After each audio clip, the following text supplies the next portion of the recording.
Assalamualaikum warahmatullahi wabarakatuh.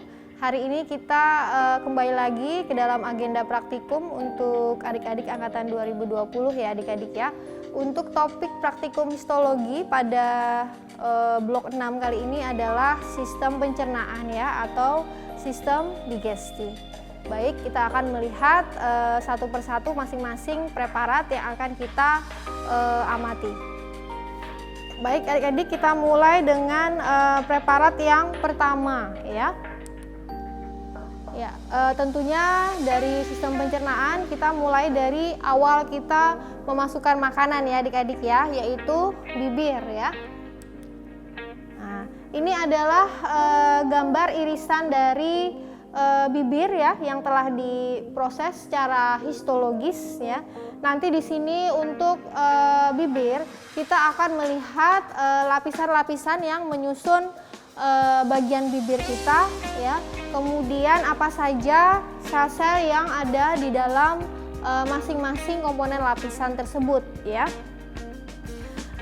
Dari bibir itu kita harus tahu bahwa ada dua bagian utama ya dari bibir, yaitu lapisan kulit ya. Jadi lapisan bibir kita itu ada lapisan masih ada kulit ya, lapisan kulit atau kutan ya.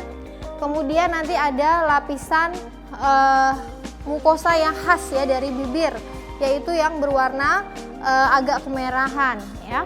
Nah, untuk lapisan yang kulit, perhatikan ya, ini ada dua sisi. Ini lapisan mukosa yang khas tadi yang saya bilang berwarna kemerahan. Kemudian ini adalah lapisan kulit ya atau kutan. Nah, bagaimana cara kita membedakan supaya tidak keliru ya, tidak tertukar antara lapisan mukosa tadi dengan lapisan mukosa khas tadi dengan lapisan kutan ya, yaitu dengan cara apa? Kalau pada lapisan yang masih dilapisi epidermis atau kulit, itu nanti kita akan melihat adanya gambaran folikel-folikel rambut. Nah, itu ciri khasnya ya. Jadi ini kita bisa lihat ya, ini adalah epitel yang melapisi bagian kutan atau kulit dari lapisan bibir ya. Ini epitelnya bertipe epitel stratificatum squamous yang mengalami kornifikasi ya, atau epitel stratificatum squamosum cornificatum ya. Kemudian seperti biasa di sini bagian epitel, kemudian nanti ada bagian folikel rambut ya. Bagian folikel rambut, nanti di sekitar folikel rambut itu nanti ada bagian kelenjar ya, nanti ada kelenjar sebasea dan ada kelenjar pseudorifera ya. Jadi seperti pada umumnya kulit ya, lapisan kulit, komponen-komponennya apa saja ya, tentunya di situ ada folikel rambut, ada kelenjar sebasea dan ada kelenjar keringat atau kelenjar pseudorifera ya. Ini ya kelenjar pseudorifera, ini kelenjar pseudorifera ya. Kemudian ini kelenjar sebasea atau kelenjar minyak ya. Nah, kemudian lapisan lainnya di bibir ya, itu ada lapisan tadi ya, lapisan mukosa ya, bagian lain dari bibir. Nah, di sini kita lepas dari kulit, lapisan bibir ada yang berwarna lapisan kemerahan. Nah, itu dia dilapisi oleh epitel mukosa yang khas ya. Di sini dia dilapisi oleh epitel stratificatum squamosum yang tidak mengalami kornifikasi lagi ya. Jadi epitel stratificatum squamosum non cornificatum ya. Nah, kemudian kita lihat ya bibir. Bibir ini merupakan suatu massa dari otot rangka ya. Nah, berarti di sini kita temukan adanya berkas otot ya atau muscularis ya, ini ya. Namanya ototnya muscularis orbicularis oris ya, ini. Ini adalah berkas otot rangka ya. Kemudian ini ya, ini ada tanda di sini. Nah, ini adalah tanda bagian peralihan ya, bagian tadi yang mukosa berwarna kemerahan dengan bagian kulit ya atau vermilion ya, biar bisa dikatakan demikian. Ini dia berwarna merah kayak akan pembuluh darah di sini ya, ini peralihan. Kemudian ini di sini kita temukan adanya beberapa atau berbagai kelenjar ya pada bibir ya tentunya. Nah, ini untuk pembesaran kuat itu kita menggambar full seperti ini ya. Jadi ada mulai lapisan kulit cutaneus ya dari bibir yang dilengkapi dengan folikel rambut, tentunya ada sebasea dan ada sudorifera ya. Kemudian ada bagian berkas ototnya ya, otot rangka atau muscularis, orbicularis oris ya.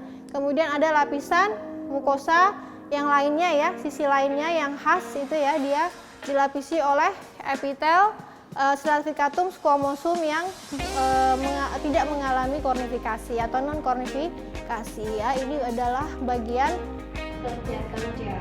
Kita lihat gambaran yang lainnya ya.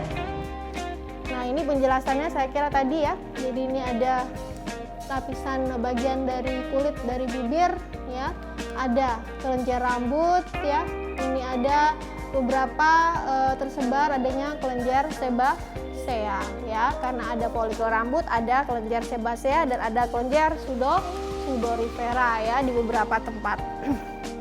Kemudian lapisan mukosa ini, di sini ya ada lapisan mukosa yang khas dari bibir. Kemudian ini ada glandula atau kelenjar ya, kelenjar labialis yang sifatnya dia lebih ke sekretnya mukus sifatnya ya. Ini orbicularis ocularis oris ya. Ya, jadi tadi untuk bibir ya. Kemudian kita lanjut ke ini, sama tadi masih penjelasan yang bibir ya. Kita lanjut saja, ini gigi nggak usah. Kita lanjut ke kerongkongan ya. Kemudian dari bibir masuk ke dalam rongga mulut, kemudian masuk ke kerongkongan ya atau esofagus ya. Jadi esofagus ya. Jadi saluran pencernaan itu pasti dia berbentuk seperti pipa ya, yang di tengahnya ada lubang atau lumen. Ya, jadi nanti kalau kalian mengamati di pembesaran lemah itu nanti 4 kali atau 10 kali itu nanti akan pasti ada bagian tengah yaitu lumen ya atau lubang. Ini ya di sini. Nah, kemudian untuk saluran pencernaan dimulai dari esofagus itu nanti kita di sini mempelajari dinding-dinding apa saja yang melapisi saluran tersebut ya. Jadi dari mulai dinding yang langsung berbatasan dengan lubang atau lumen ya, yaitu lapisan mukosa ya. Kemudian setelah lapisan mukosa itu nanti di bawahnya ada lapisan submukosa ya. Lapisan submukosa itu nanti banyak ditemukan adanya pembuluh-pembuluh darah ya. Kemudian ada jaringan ikat kolagen. Kemudian nanti setelah submukosa itu nanti ada lapisan muskularis ya atau lapisan otot polos ya. Nah, kalau di saluran pencernaan itu nanti ada 2 tipe otot polos ya. Jadi nanti yang di bagian interna itu nanti otot polosnya dia bertipe sirkular ya, tipenya dia membulat ya. Kemudian kalau yang di eksterna di bagian paling luar ini ototnya dia longitudinal ya. Kemudian yang paling luar nanti ada lapisan serosa. Nah, ini untuk pembesaran lemahnya ya. Nanti kalau untuk pembesaran kuatnya ini ya. Untuk pembesaran kuatnya nanti adik-adik saya minta untuk memfokuskan pada pengamatan ininya ya, bentuk-bentuk intisalnya. Misalnya nanti kalau di bagian mukosa, lapisan mukosa yang terdiri atas epitel, ini ya, ini kan dia tipe epitelnya epitel stratificatum squamosum dan dia bentuknya pipih dan berlapis. Nah, kalian harus bisa menggambarkan ini ya, menggambarkan bentuk-bentuk intisal dari epitelnya. Kemudian di bagian bawah lapisan mukosa nanti ada bagian submukosa ya, ada kelenjar, kemudian ada pembuluh darah ya juga ya.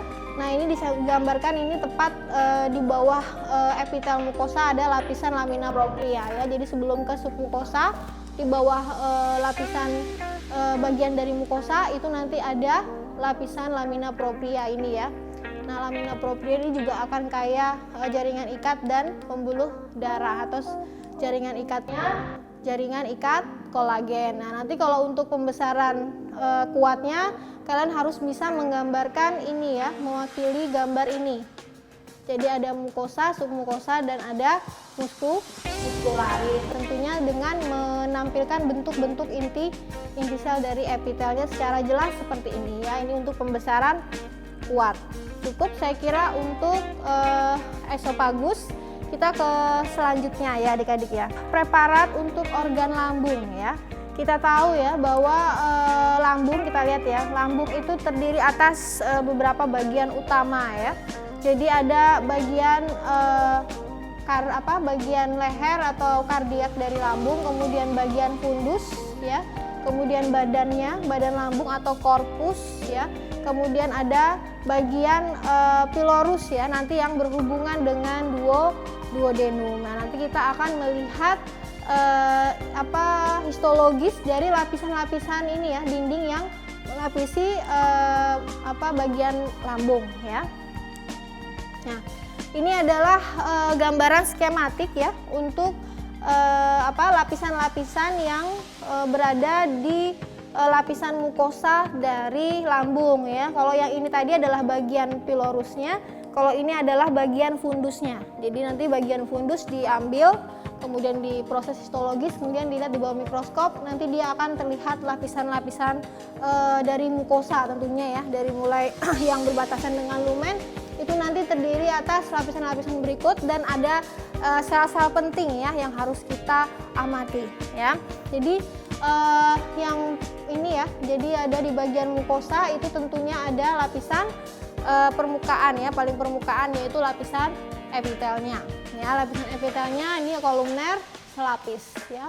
Kemudian di dalam ini ya ada saluran saluran ke dalam ini ya, bagian mukosa itu nanti dia terdiri atas berbagai jenis sel ya, jenis sel yang menghasilkan sekret-sekret penting ya, yaitu kalau di lambung ada yang menghasilkan pepsin, ada yang menghasilkan asam klorida atau HCl ya. Nah, itu adalah antara lain ini ya, nanti ada sel parietal, kemudian ada sel prinsipal atau chief cell ya. Itu nanti kita akan melihat. Nah, ini kemudian ada sama ya, bagian lapisan-lapisan dindingnya tentunya ada lapisan muskularis mukosa sebelum ke submukosa ya. Jadi sama ya, submukosa nanti kayak apa, pembuluh darah, ada kelenjar, kemudian ada jaringan ikat ya, jadi sama. Nah, ini skemanya. Nah, nanti kalau secara pengamatan mikroskop ya, histologisnya, nah ini tadi yang penting adalah sel-sel yang menghasilkan sekret penting tadi ya di lambung. Nah, jadi ada sel parietal ya, sel parietal, kemudian nanti ada chief cell atau prinsipal, sel prinsipal ya.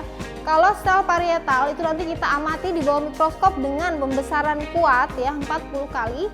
Itu nanti akan terlihat adanya sel parietal ini ya. Perhatikan di sini ya. Dia selnya itu besar, kemudian dia intinya bulat di tengah ya. Seperti ini kira-kira. Kemudian dia bersifat asidofil ya. Jadi dia dengan pewarnaan asam dia kuat ya reaksinya. Nah, ini adalah parietal ya, sel parietal. Kemudian sel parietal inilah yang menghasilkan HCl ya atau asam klorida. Kemudian chief cell atau principal cell ini dia lebih dikatakan lebih kolumner dan intinya agak terdesak ke tepi ya.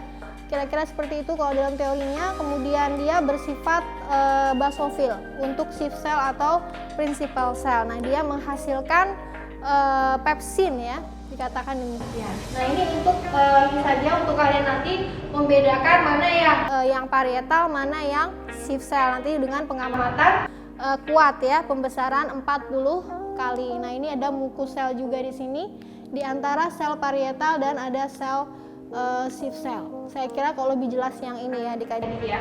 Jadi lihat dari bentuk inti sel, warnanya juga berbeda ya. Kalau chief cell dia agak keunguan, kalau parietal cell dia agak kayak pink ya, warna merah muda, ungu muda ya. Kira-kira itu. Selanjutnya adalah bagian pilorus ya.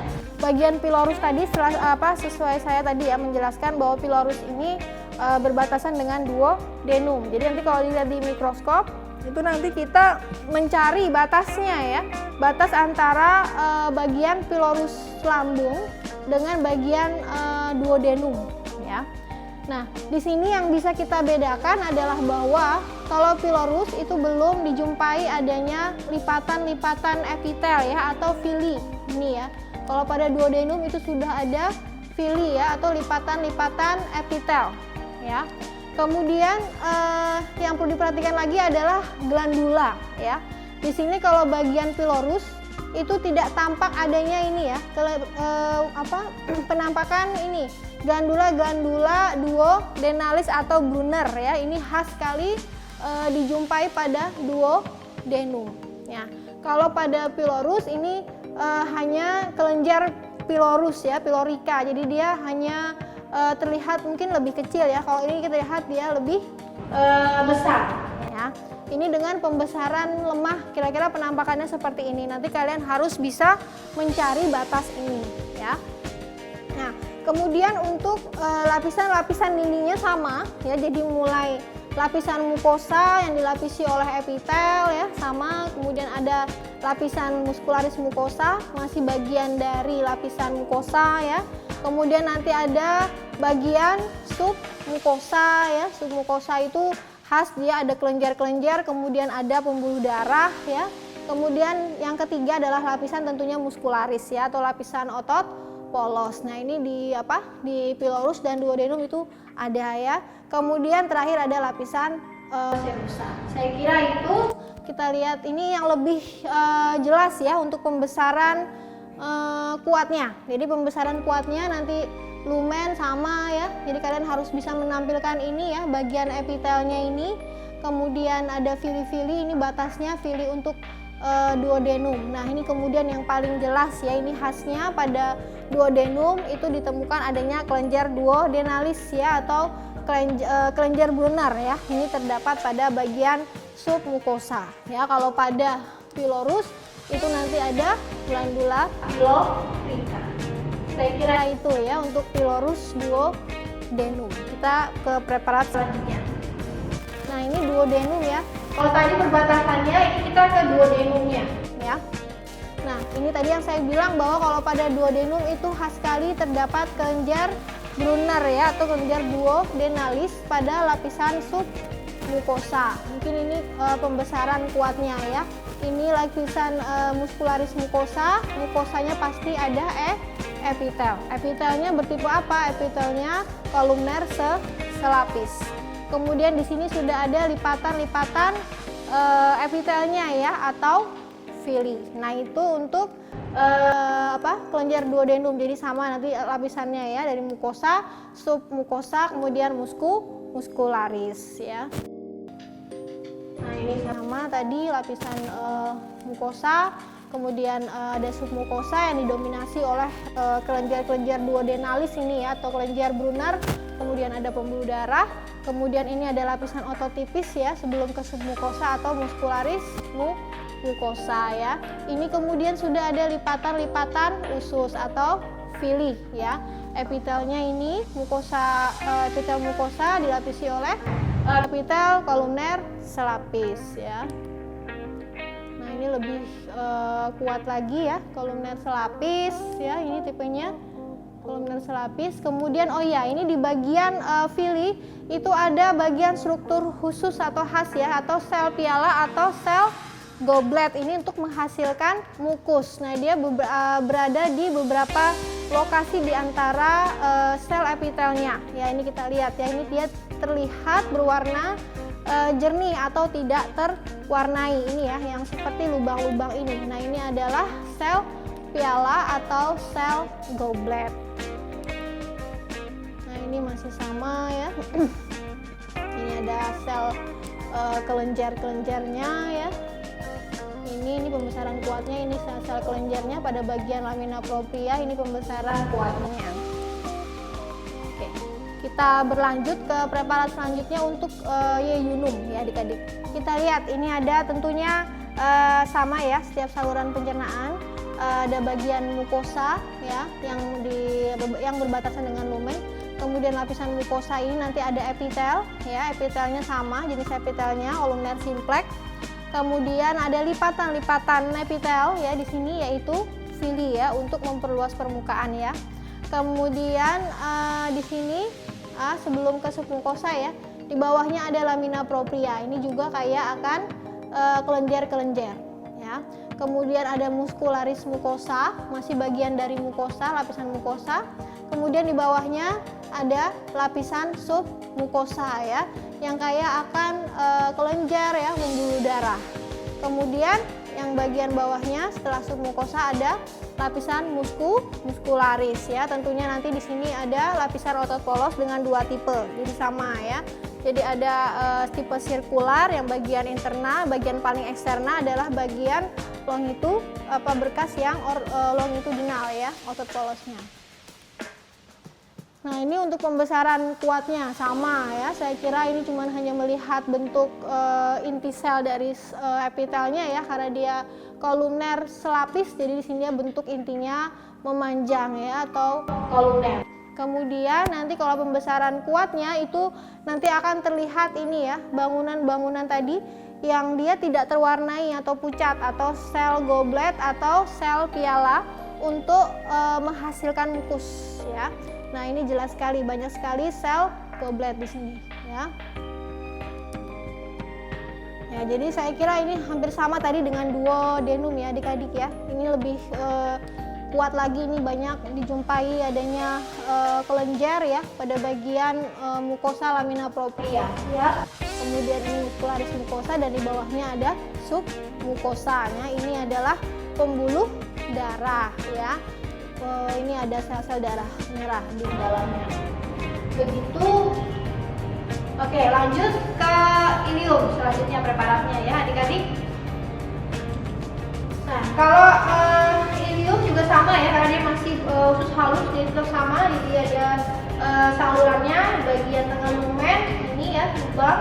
Kemudian nanti ada dindingnya dari mulai mukosa ya, lapisan mukosa yang dilapisi oleh epitel ya. Kemudian nanti ada lapisan lamina propria. Ini ada plak Peyeri ya. Kemudian ini ada lapisan mukosa, lapisan otot ya, atau lapisan muscularis ya. Ini nanti pembesaran lemahnya itu kita melihatnya utuh seperti ini ya.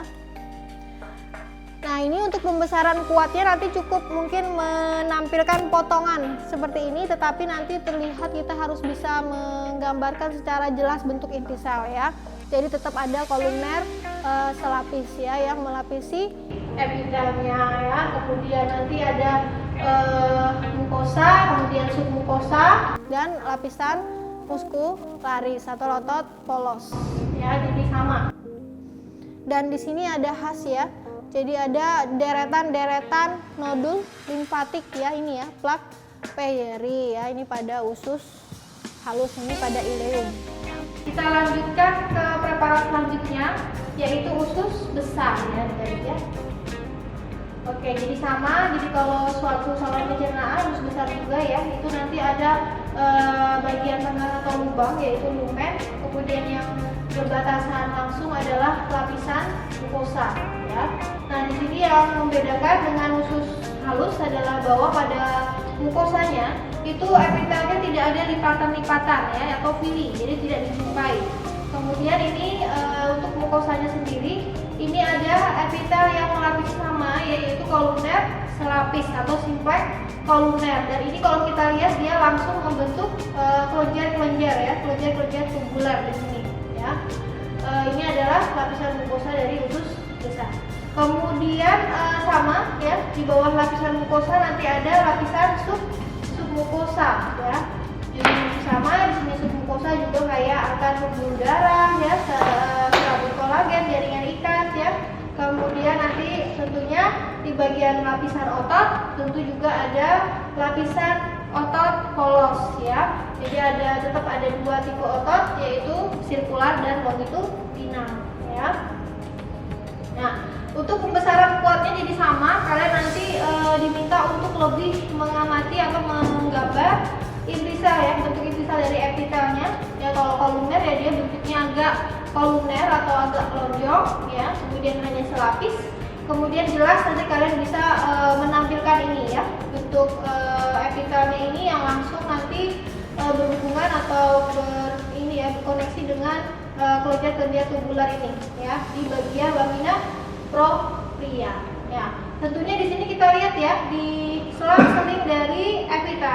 itu juga ada lapisan yang atau sel yang sitoplasmanya tidak terwarnai atau di sini terlihat kosong ya.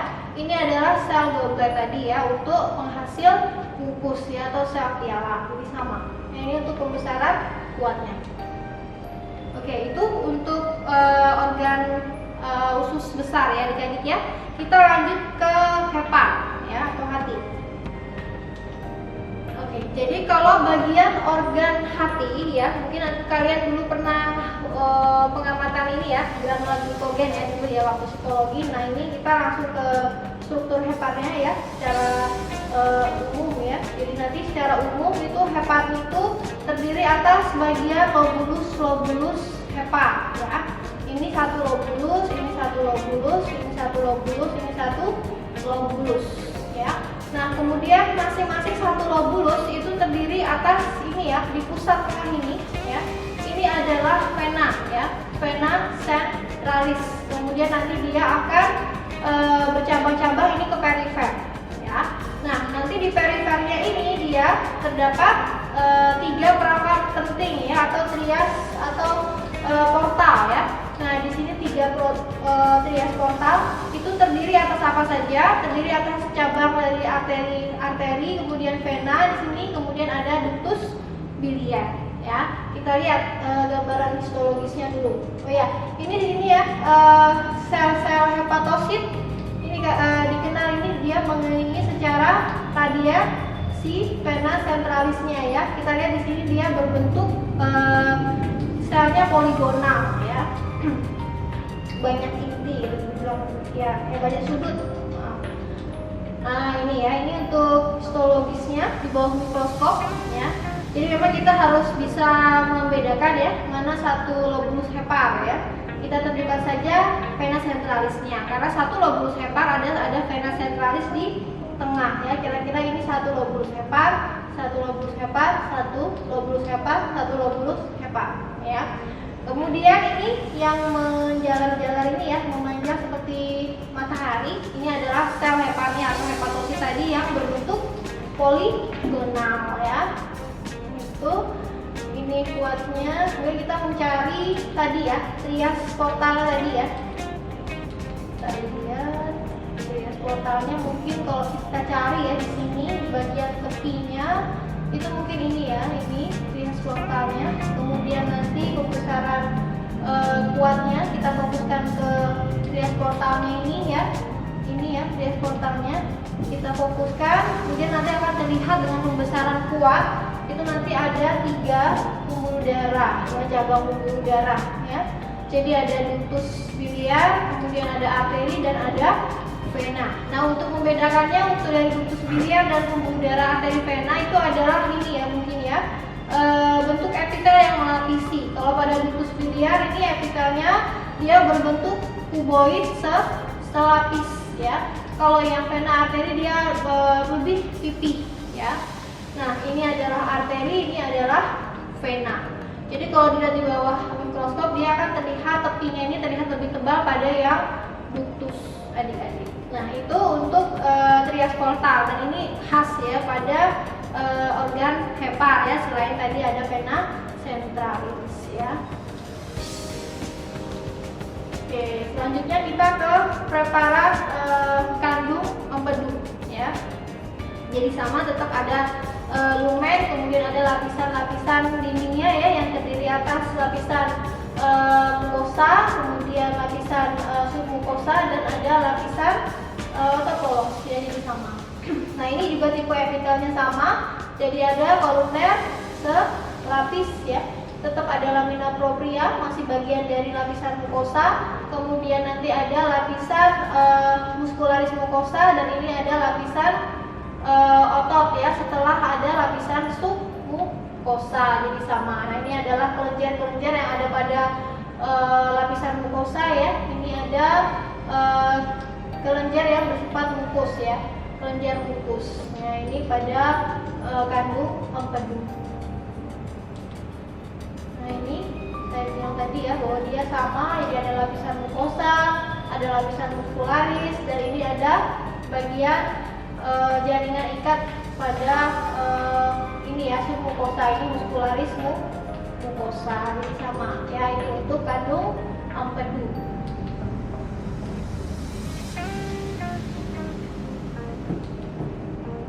Nah, ini juga khas juga ya, kalau pada kandung empedu ini dikatakan ada ini ya, mucosal folds ini ya. Jadi kita lihat di sini. Nah, ini dia kita lihat lapisan epitel mukosanya itu seperti bercabang-cabang seperti ini ya.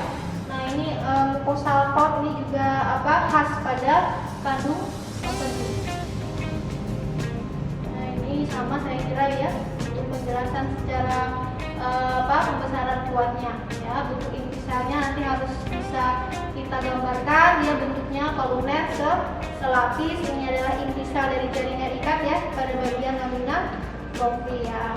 Preparat terakhir yaitu kelenjar sublingualis ya. Jadi nanti di kelenjar sublingualis yang paling penting adalah nanti di pembesaran lemah itu kita harus bisa menampilkan ada beberapa sel pada kelenjar sublingualis ini yang menghasilkan sekret ya. Di sublingualis ini ada sekret yang dia bersifat serus, ada yang bersifat mukus ya. Mungkin serus itu lebih encer, kalau mukus dia lebih kental ya. Dan ini ada saluran mukusnya untuk keluar sekretnya ya. Kemudian ini alveolus ya. Ini nanti terdiri atas sel-sel tadi ya yang menghasilkan sekret yang bersifat serus maupun mukus ya. Jadi kalau kita bisa bedakan, kalau yang sel penghasil sekret yang bersifat serus itu dia warna sitoplasmanya dia agak gelap ya. Jadi kayak pink gelap, lebih tua. Kemudian kalau yang mukosa, mukus itu dia lebih selnya sitoplasmanya lebih jernih ya, lebih terang ya daripada yang serus. Ya.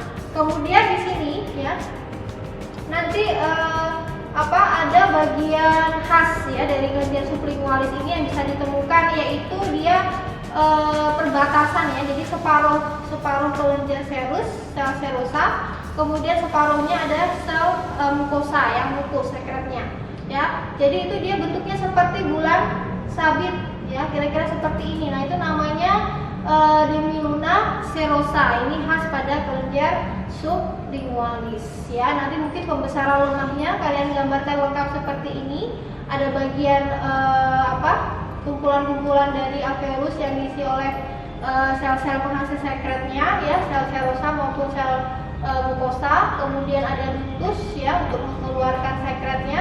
Kemudian ada jaringan ikat di sini sekitarnya. Kemudian untuk pembesaran kuatnya lebih mungkin kita menggambarkan ini ya, khas pada kelenjar sublingualis ini ditemukan adanya demiluna serosa. Jadi pembesaran kuatnya mungkin kalian fokuskan untuk pengamatan ini ya, demiluna serosa untuk pembesaran kuatnya. Begitu untuk kelenjar sublingualis. Baik adik-adik, mungkin cukup penjelasan saya mengenai topik sistem pencernaan untuk praktikum histologi kita pada hari ini. Semoga apa yang saya sampaikan dapat diterima dengan baik dan nantinya kalian akan dapat menggambar laporan dengan jelas ya adik-adik ya. Terima kasih, mohon maaf atas segala kekurangan. Wabillahi taufik wal hidayah. Wassalamualaikum warahmatullahi wabarakatuh.